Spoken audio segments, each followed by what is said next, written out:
Good day to you, ladies and gentlemen. This is the Fights Gone By podcast, episode 31. And I'm your host, the Warren Zevon of Picking Fights Wrong, the John DeLorean of internet historians, as insightful as Eddie Bravo when he stays on topic, and as passionate as Eddie Bravo when he's talking about nonsense, Jack Slack. And you find me drinking a rather cold cup of breakfast tea. It's pretty rancid, I'll be honest. But the fights this weekend were not, so that's good. UFC just went back to Brazil. It was a town called Fortaleza, which apparently means fortress, and I'm assuming it's some old walled town or something like that. And we got to watch a even more deflated than ever Vitor Belfort get knocked out by Kelvin Gastelum and a load of other great fights. I say other great fights, that main event wasn't great, but there were some really good fights on it. I enjoyed it a lot more than I've enjoyed the pay-per-views so far this year.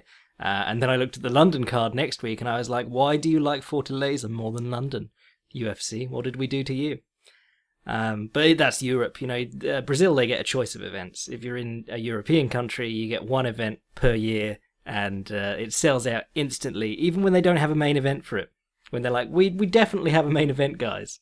Oh, well. Anyway, let's do some news before we jump into the fight analysis stuff.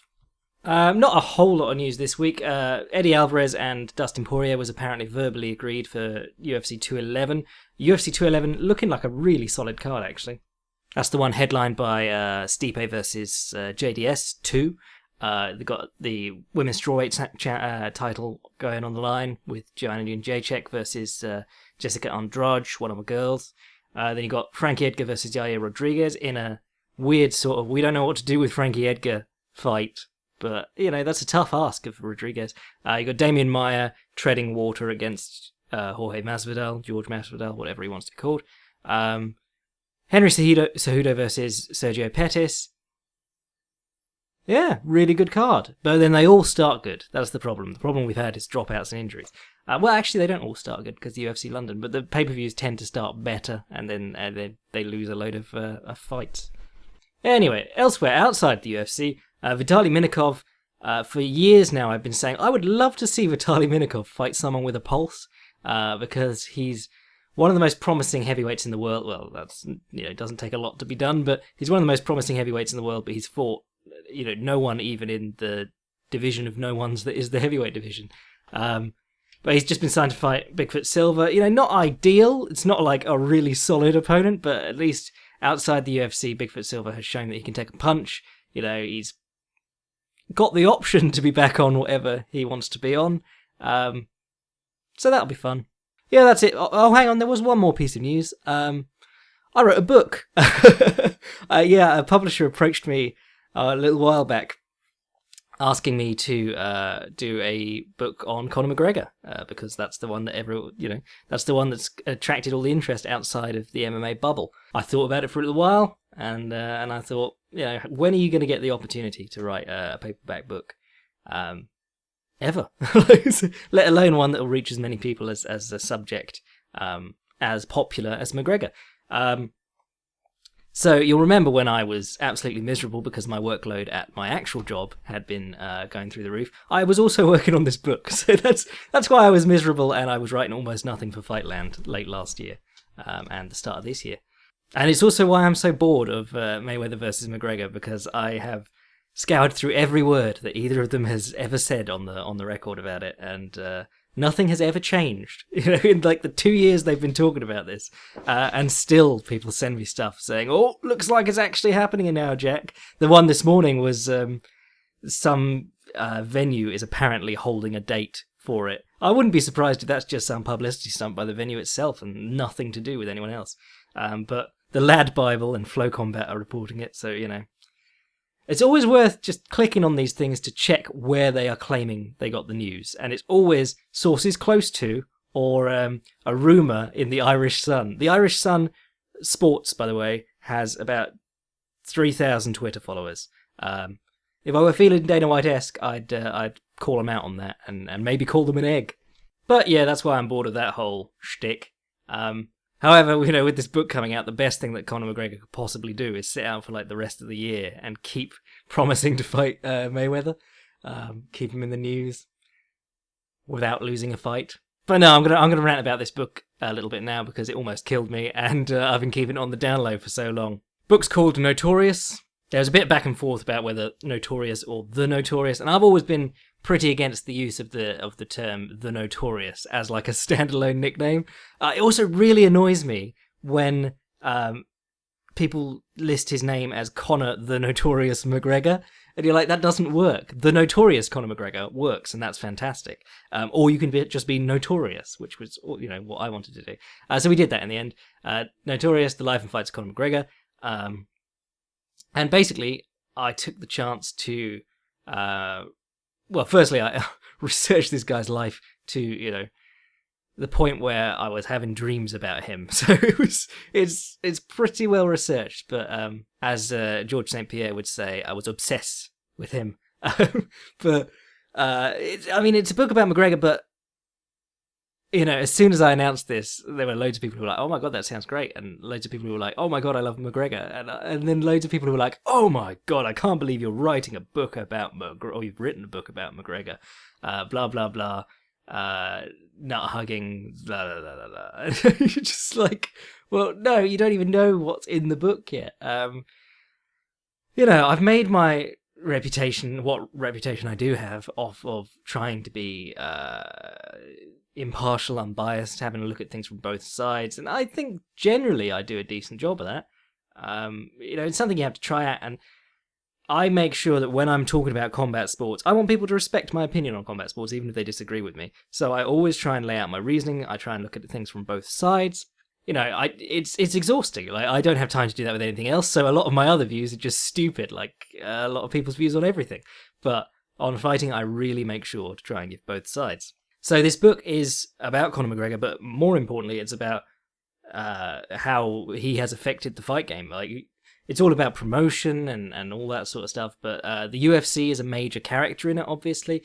We looked into fighter pay, and while I was writing it, the MMA AAA both came out of the woodwork and then disappeared again. Talk about money fights and the return of Brock Lesnar and UFC 200, the sale of the company. Certainly we're going to be looking at how the priorities of the UFC have shifted, how McGregor has been involved in that, and whether or not that's a good thing. I mean, there's so many people writing, "Oh, I hope he talks about how Conor McGregor's ruining the sport, blah, blah, blah." And obviously that's a little bit extreme, but like, I'm not writing a 300 book just praising Conor McGregor. There's going to be a lot of talk about what has changed in the fight game and what maybe probably shouldn't have changed, and how it's all going to either bite the UFC in the arse when they run out of star power and Conor McGregor's the only one, hint Ronda Rousey, that whole thing, or, how it could affect the future of the WME run UFC. Tons of that sort of stuff in there. And of course, tons of the stuff that people know me for. So lots of stuff about tactics, techniques, strategy. I would say that the chapters on Nate Diaz and Conor McGregor, the rivalry, I would say that those are probably the best things that I've ever written. I'm very proud of those. The problem with writing something really good and it being quite late in the book is that you're like, oh damn, I hope people get to that. I hope that nobody gets bored in the first bit and gets to that. And it's an interesting process because, like, the things that I know interest some of my readers and things that interest me are not always the things that are going to interest casual guy picking up the book. So there's a lot of shifting around and working out how you're going to sneak the greens in with the steak and all that sort of stuff. So I had a really fun time writing it, even though it was really hard work. And I appreciate everyone who's pre-ordered it. Apparently pre-orders are a big deal in publishing now, but you can pre-order it from, I think, Amazon and a few other places. If you're in Ireland, you can pick it up in Eason's, the one with the EA, whatever it is, Eason's. I've been told it's Irish Waterstones, but I think I saw a Waterstones in Ireland, so I'm not convinced on that. But they are getting it, I think, a couple of weeks early. They wanted it for St. Patrick's Day. So if you're in an Eason's on St. Patrick's Day, have a look out for it. Tweet me a photo if it's there. That'd be great. Let know. But yeah, I'm really excited about that, and I can't really do it justice. Like, I was going to do a whole podcast on it, but it's well, maybe I will nearer the time. But it's the most work I've put into anything ever, probably, in terms of writing, at least, definitely. And of course, there are always sort of things that when you do these things, you look back and you go, oh, I wish I'd done that, or if I make another one, I'll do this differently, or I would start here and then work back to there. Just a learning experience. Actually, one interesting thing was when there's tons of asides in this book, by the way, historical asides, and I was talking about Marvelous Marvin Hagler, and obviously Marvelous is spelt differently in English and American English. And I was using the English version because I was using my spell checker. And because I'm English. Actually, I do have this really weird mix of English and American spellings because some of them get corrected, and I'm just so used to them being corrected by the American websites I work for that I write them weird now. Still put my U's in colourful and things like that. Anyway, so I wrote Marvelous Marvin Hagler, and the proofread came back, one of the proofreads. They do so many, and they're so detailed. And the guy was like, I think I find Marvelous Marvin Hagler's name was legally changed to Marvelous Marvin Hagler, which I knew, but obviously he legally changed it to the American spelling of Marvelous, so my spell checker would just have to stay red for the rest of the time. I had to change it back to the American spelling. It's just these little things that you never even consider, and there's guys that are on the payroll of these publishers who have to go through and find every single thing like that. It's incredible. But I figured that maybe I'd get one paperback or print book done in my life, and maybe it'd be like the last thing I did before I retired. But the opportunity this good, had to take it, and hopefully it goes down well, and I might get another book done afterwards. I'm looking into sort of more niche ideas for the next thing I do. Like I wanted to go out and write about a basho, a sumo tournament. While watching the whole thing. I actually wanted to be a travel writer at one point when I was much younger, but after about 6 months of travelling, I realised that I get really homesick, so that didn't work out. At any rate, buy the book, Notorious, The Life and Fights of Conor McGregor, by Jack Slack. If you like me, or what I write, you'll love it. If you like Conor McGregor, you'll love it, because I've read every book on Conor McGregor available before writing this. And a lot of them are just shit, like pumped out really quickly to capitalise on this trend. Like I read one that was about 20 pages long, and it's one of the top sellers in that category on Amazon. I was like, oh, Jesus Christ. Kavanagh's book is obviously brilliant. And of course, like, he's a big character in the story too. Like the whole SGB Island, the death of João Cavallo is in there too. Like so much stuff covered. We're doing brain trauma. We're doing deaths in MMA. We're doing weight cutting, and how people have tried to combat that, whether it's a necessary part of combat sports. Big sections on Jose Aldo, things like that. It's a book about Conor McGregor, but really it's a book about fighting and Conor McGregor as the explosion of interest that he is coming along.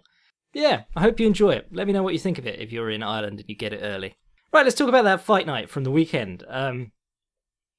We'll do the main event first because that was quite sad. That was Vitor Belfort versus Kelvin Gastelum. Kelvin Gastelum looking very small at middleweight because, you remember Vitor was dwarfed by Jacare, and Vitor was looking quite big, quite a considerable amount bigger than Gastelum. The thing about Vitor is that hand speed and power was always an enormous part of his game.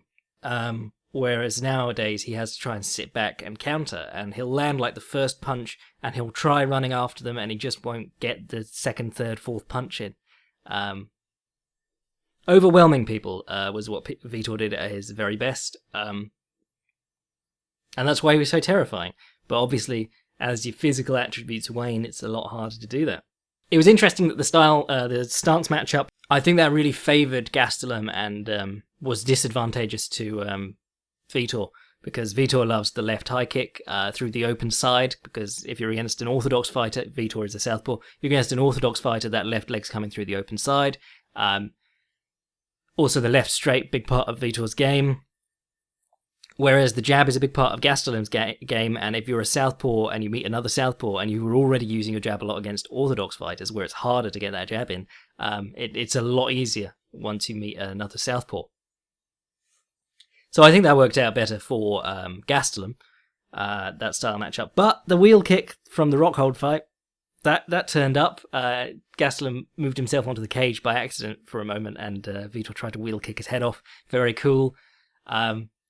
shades of the young lion in the old dinosaur, but yeah, for the most part, it was Gastelum cautiously jabbing in and moving out of the way, expecting counters. And that's just, well, we talked about this in Elements of Style, the jab, an article I put together a little while ago, but we talked about it with Duran, who's always an amazing example, flicks out the jab and is immediately moving to a position where if a counter came back, he'd be in position to counter under it or over it. So that is really just scientific outfighting at its best, when you're jabbing and you're waiting for the return and you're waiting to either evade or counter the return. And as soon as the return isn't coming on that jab, you step in and you give him the two. You give him the straight down the pipe. And that was Duran's whole career. He'd jab, he'd look for the counters, and as soon as they stopped throwing stuff back that he'd counter under, he'd throw the right hand to the head and put them on wobbly legs. And that's what Gastelum did in this fight. As soon as nothing was coming back, he'd step in with the right hand and send Vitor to the mat. Belfort said that this is his next fight's going to be his last one. I think it's his last one on contract, but he could just be saying that and do a Ric Flair, get a nice big send-off and then fuck off to TNA or whatever. He was calling for the Legends division again. I'm just going to briefly explain why I'm against this, because I'm generally... Well, here we go with I said, I try and consider both sides on fighting, but I don't give a shit. I'm not that interested in anything else, so some of my opinions are not as well thought out. But generally, I'm in favour of letting people do whatever they want, as long as they're not hurting someone else. Or if the other person is a consenting adult who is old enough to consent. But the thing about old men fighting is that when one of them does die, and is far more likely with the older guys, who've already had careers full of brain damage and trauma, when one of them does die, that's going to rebound on everyone in MMA. That's going to be the commissions being like, well, we tried, and people going, oh, well, it's just too unsafe then. They followed all the guidelines set in place by the governing bodies, and those people still died. And you're like, well, no, they were 50 years old, and they'd had a whole career of taking brain trauma. But it's not going to matter. When someone does die, and let's remember that Scott Coker's old man fight, Dada versus Kimbo, was probably the closest anyone's come to dying on TV in MMA. If Dada had died, that would have been a disaster for MMA. So that's why I'm against this whole Legends division. The other reason is that, well, Vitor made it very clear that it was about him. He was like, I want ground time limited to 30 seconds. And you're like, why, Vitor? Because you've been pounded out on the ground in 3 of your last however many fights? He wants a standard main division for Legends, but then how do you define a legend? Because if it's age, Yoel Romero was, he's 40 and he's a current contender. If he wants to compete in the Masters division, Vitor and co are just going to be murked as badly as they are now by current talents. Because, real life years ain't fight years. Shogun was 27 by the time he started declining. So, how do you define the Legends division? It's just a nebulous thing that you put together around wanting one guy who has some star power left but keeps getting knocked out to win some fights. So, yeah, firmly against that. Do whatever the hell you want as a fighter, if you can, but I think any organisation that encourages that sort of stuff is really mucking about with MMA in general. They're going to get us all into trouble. Co-main event was Shogun versus Valante. Wasn't a great fight. Valante was painfully obvious, trying to pump out that left jab, and he'd stand there and try and do it, get countered, and then he'd reset and immediately try and do it again. It was like, no, I've got to get my jab off before I move on. So Shogun was crossing it with overhands and kicking him and doing all sorts. Sad state of this light heavyweight division that Shogun Rua is now a top 5 light heavyweight again, and Jean Valente was number 12. Oh well, let's move on. Now the good fights. Trinaldo versus Lee was fantastic. I said I didn't like that they were hiding Trinaldo because they were never going to let him near a title. 7-fight win streak at lightweight is almost unheard of, but he was never going to get into contention because he's 38 and only the hardcores know him. But they put him in with Kevin Lee. Crafty old southpaw that Trinaldo is, he was looking to cross his left hand over the top of Lee's right hand, and he did it and wobbled him at one point, and then he landed an uppercut to the under the heart, which winded Lee badly. First round was not good for Lee. Trinaldo was stuffing takedowns, getting back up when he was briefly taken down, countering Lee's offensive stuff. We were talking about Lee maybe moving back more.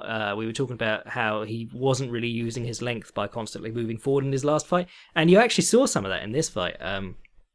He was trying to bring Trinaldo onto his strikes, make the most of his length, because he's got very long reach for that weight class. And in the second round, well, the corner advice was great between rounds, because they said throw some feints and actually punch after you feint, because you can take some guys' fingers off the trigger by pumping the feints, and they'll go for a swing and go, oops, now I look silly, and stop. But other guys will just keep trying to time you. So you've got to feint and then hit them while they're out of position, and that will take their finger off the trigger. And he was feinting well. He was throwing body kicks, head kicks. It was the southpaw double attack, but mirrored. So it was the orthodox against southpaw double attack. The round kicks and the right straights did a really good job.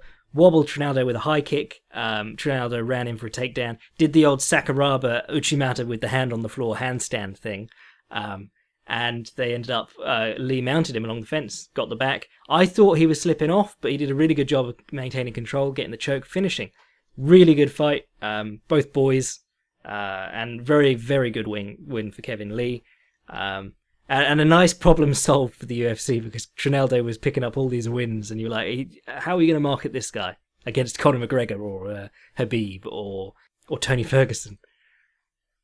Barboza versus Dariush was terrific fun. And what you saw there was Dariush is not like the crispest striker in the world, because he comes from a BJJ background. I heard of him a few years ago when he was sweeping Kron Gracie, whatever, in the gi. And I was like, oh, interesting guard game. And then suddenly he became this amazing MMA fighter.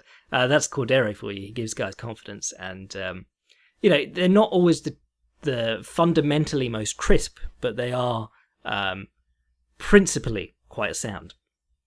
So Dariush uses aggression very well. He uses the body kick very well. He was doing a really nice. He would loosely throw the overhand and bring the like a springing knee in on the same side, and then land in the double collar tie. Cordero is obsessed with that double collar tie. You remember that from the shoot box days. But his guys, if they get that, they're really good at just holding on and kneeing. So he did that a couple of times. Pressuring and kicking the rear leg of Barboza, which was really nice because Barboza likes to pick up his lead leg to check, so he's going for cross checks and things, and that'll work against a body kick. In fact, if you watch Schilt versus Harry, that was the cross check was the answer to the front kick. But of course, if you cross check and they aim for your back leg, you're on one leg and you're getting punted in it. So that's pretty cool.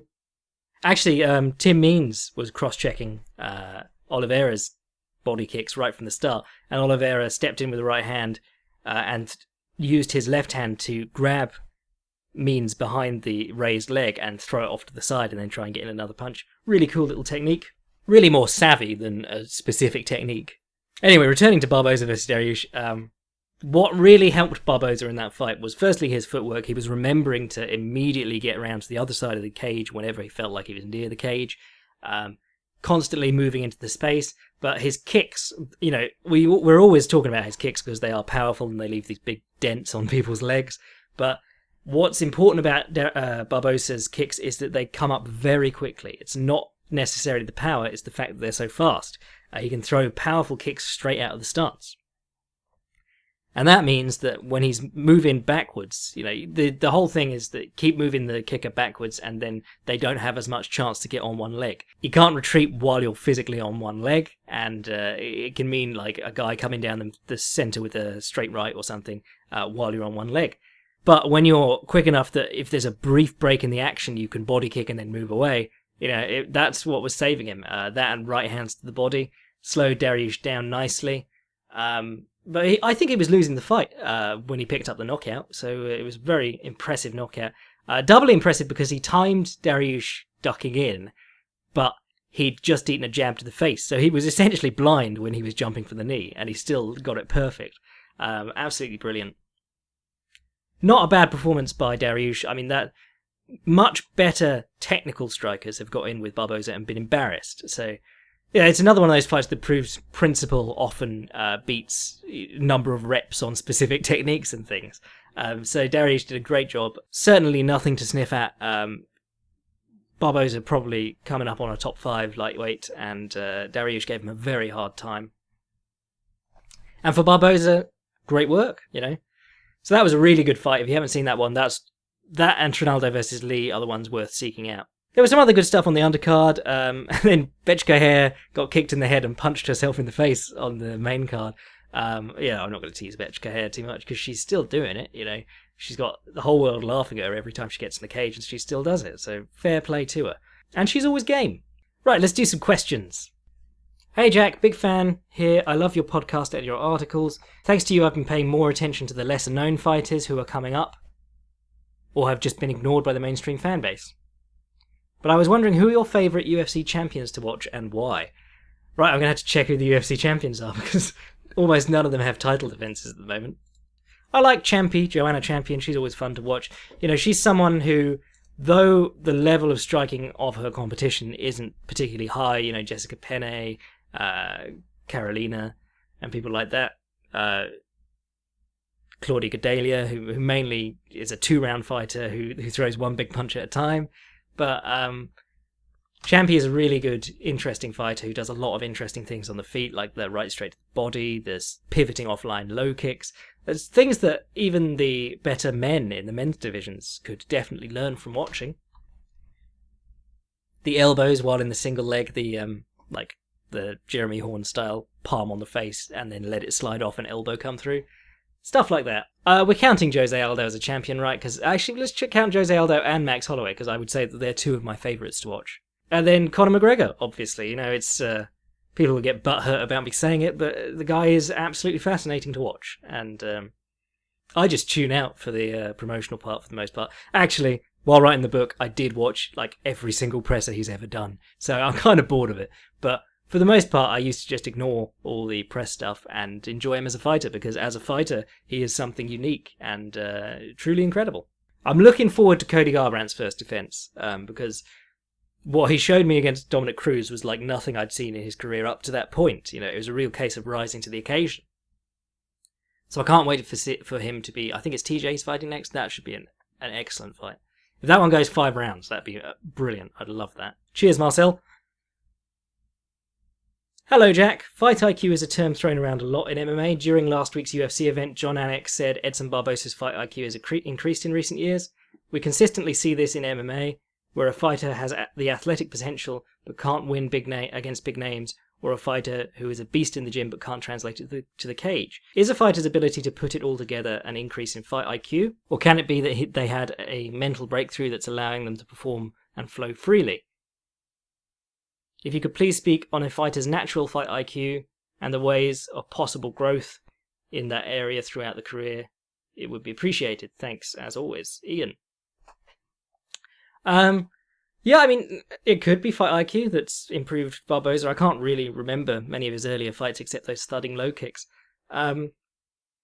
There's 100 reasons that a guy could be a killer in the gym or have all the athletic potential and not put it together. Let's use Anderson Silva as an example, because he's a very clear case of someone's fighting prime not matching up to what is generally considered the athletic prime. If Anderson Silva was an old man who'd already had a career by the time that he became UFC champion. It was moving away from the forward-moving shootbox style. It was becoming the circling away counter fighter that did it for him. So sometimes it's a case of trying to find a better way to employ all the things that you're actually good at. And that's a case of fight IQ too, Fight IQ can be a little bit more... It's more nuanced than don't fight them where they're good at fighting. Often it's a case of what can I do to limit them in the places they are good. If I said dive into Antonio Rodrigo Nogueira's guard in his prime, that would sound really stupid. But if I said, you're going to stay postured down, you're going to wait for him to get the wrist control, and then you're going to posture up, strip the grip, and punch him in the head, or you're going to use your knees to break the grip and punch him in the head. That's a case of encouraging him to do something that you're specifically prepared to counter. So that's really good fight IQ. That was Fedor in his prime, but then when he jumped into the Doomsguard just swinging wild, that's a case of bad fight IQ. That's another one. There was a GIF on Reddit the other day, might have been today actually, that was like John Jones beating Glover Teixeira in his own domain, And people like were doing this whole, oh yeah, Teixeira's the one who likes fighting in a phone booth. No, he doesn't. He likes throwing long overhands from the outside over the top of people's punches. But John Jones found a way to stand toe-to-toe with him and beat him up. So he beat him up on the outside and on the inside. He didn't really ever hang around in that range where Teixeira was trying to time the right hand. Really, fight IQ is not just running away from what people are good at. It's the ability to identify ways to make it difficult for them to do what they're good at, even when you're in the position for them to do what they're good at. But in terms of a guy putting it all together, in quotes, there are thousands of reasons. It can be a mental thing. Some guys get sports psychologists. The nerves are a big deal. Weight cutting's a big deal. People's hormones are all over the fucking place when they weight cut. That's why none of them do interviews immediately after a weigh-in, because they're all miserable and ready to burst into tears. You're trying to deal with all these mental factors, like maybe your teammates won a fight earlier in the night. Maybe your teammates lost a fight earlier in the night. There's all these things that are applying mental pressure on guys. It's very hard to just say that someone's improved, full stop, or improved their fight IQ, full stop. When we're talking about putting it all together, it really is everything. Like, something has changed and we're not sure what, but he's doing great. Cheers, Ian. Esteemed Mr. Slack. May I respectfully request a breakdown or the equivalent podcast love for the Belgian extraordinaire Jean-Claude Van Damme. You've done stellar work in the past with Bruce Lee and Steven Seagal, that it just feels proper to give Mr. Splits his day in the sun. Sincerely yours, Peter. I like Jean-Claude Van Damme a lot, actually. It's not like Steven Seagal, where everything is this act. I am still hard, Piers Morgan, I promise. Try me. It's Jean-Claude Van Damme actually could fight for a period in his life. He was a student of Dominic Valera. Dominic Valera, a very sound kickboxer and karateka, pioneer of kickboxing and karateka. Tiki Donovan, who was like Mr. Sweeps in competition karate, he credited Dominic Valera for teaching him half his sweeps. So very skilled scrapper. But Jean-Claude Van Damme, very important to the perception of martial arts in movies. And when you see him like talking to guys in car, I don't know if you've ever seen this car park video he did with like a TMZ journalist or something like that. He was coming out of the gym, and he does still train, which is even more important, because Steven Seagal, whatever training he does, it's on the gun range, and he claimed he'd put 1 million hours into his gun training, which is like 150 years. Whatever Seagal's doing, which is mainly eating and then doing like watch these guys run at me and do flips as I move my wrists, demonstrations in Russia normally, or to fawning Tibetan monks who are like, please give us more money. But if you actually see Jean-Claude Van Damme, he does train. He can still do like the high kicks and shit, the high knee Bill Wallace stuff. And there was a video of him talking to a guy in the car park of a gym and being like, oh, I think in the UFC it would be interesting to see more of these. And he was showing like that Bill Wallace ball of the foot, like angled roundhouse into the floating rib. The kick that Bill Wallace famously said doesn't really hurt but pisses people off. And he was saying if more guys could do this, and he's demonstrating it out in a car park. And you're like, fair play, Jean-Claude Van Damme. Also, this Jean-Claude Van Johnson thing is supposed to be hilarious, and those Coors adverts were pretty funny. He's a guy who, a little while ago, it was probably about 10, 12 years ago, I was told that he was doing like a seminar in Paris, and basically it was like $100 to get in, and he walked around shirtless with like a Britney Spears headphone microphone on, and like he'd just walk up to people and drop into the splits and they'd clap and be like, that's what we came for. But now it seems like he's not taking himself too seriously, and I really respect that. Solid guy, very good grasp of martial arts, and there's a whole heap of world-class fighters who wouldn't be in this business if they hadn't watched Bloodsport or I don't know, Street Fighter the movie. One of those movies he was in. Also, Forrest Whitaker wouldn't have an acting career if it weren't for Bloodsport. So thank you, Jean-Claude Van Damme. Though I don't know how much he did to actually get him cast. Oh my god, how bad is the kid that plays young, whatever his name is, in Bloodsport? Fucking appalling. Like, people complained about the Harry Potter actors, but if you see that kid from Bloodsport, like a fucking robot. Right, let's take a little look at this weekend's card in London. I am not going. Turned down a press pass because it doesn't look great. What we got? Oh, Leon Edwards. I like him. Joseph Duffy versus Reza Badadi. That's probably the most interesting fight on there. Brad Pickett's taking a retirement fight against, I think this is a switch of opponent, Marlon Vera. Jimmy Manuwa versus Corey Anderson is your main event. Yeah, well, you know, not a very interesting card. Well, come back next week and we'll have a chat about it. I'm your boy Jack Slack. Sign up to the Patreon, order the book, subscribe to the YouTube channel, and Connor bless. Cheers.